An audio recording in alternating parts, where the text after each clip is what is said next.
Урматтуу коллегалар, урматтуу 6-чы соттун депутаттары, 6 жыл иштеп келатабыз.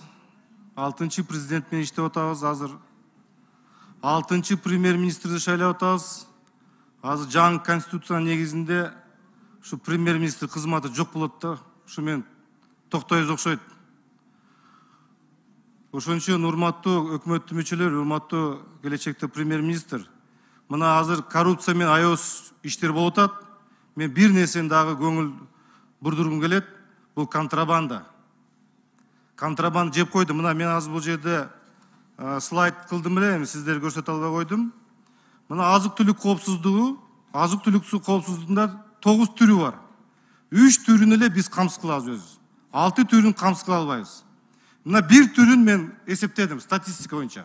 Урматтуу коллегалар, мен мындай цифра менен айтып коеюн азыр. Мына 2014-жылы биздин элибиз калктын саны 5.776.000. 2014-жылы. 2019-жылы 6.389.000 биздин калктын саны болду. 5 жылдын ичинде биз 612.000 калкка көбөйдүк. Мына азык-түлүк коопсуздук боюнча айтсам, бир эле азыгын алдым. Эгерде 2014-жылы 810 миң тонна ошол азыкты биз колдонсок, 2019-жылы 235 миң тонна 600 миң тоннага кемейди. Мындай караганда 5 жылдын ичинде биздин элибиз саны көбөйдү, а бирок азыктын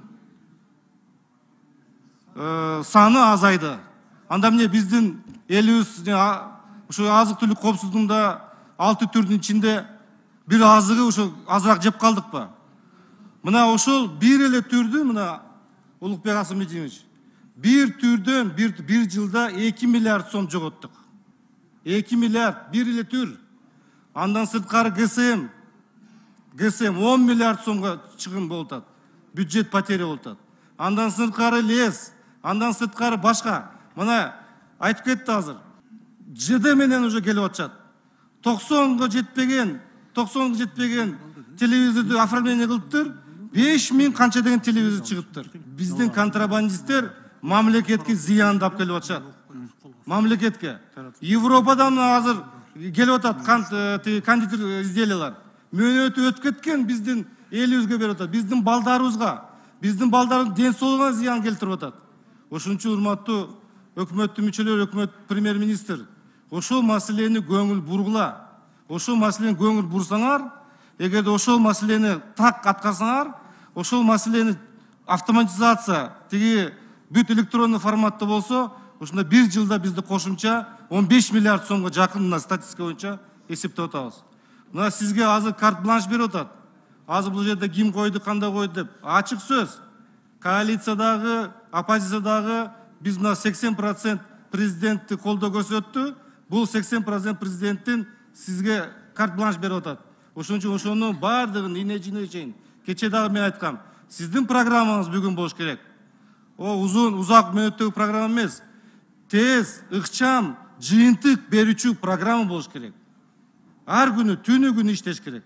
Ошон үчүн ушул сөздөрдүн бардыгын сиз мындай кабыл алып, мына бардык депутаттар да айтат. Мектеп куруш керек деп атат. Балдар бакча куруш керек болуп атат. Пенсияны көтөрүш керек деп атат. Мугалимдердин айлыктарын көтөрүш керек деп атат. Каяктан акчаны алабыз? Каяктан акча алабыз? Экономиканы көтөрмөйүнчө биз эч качан өнүгө албайбыз. Рахмат, ийгилик каалайм.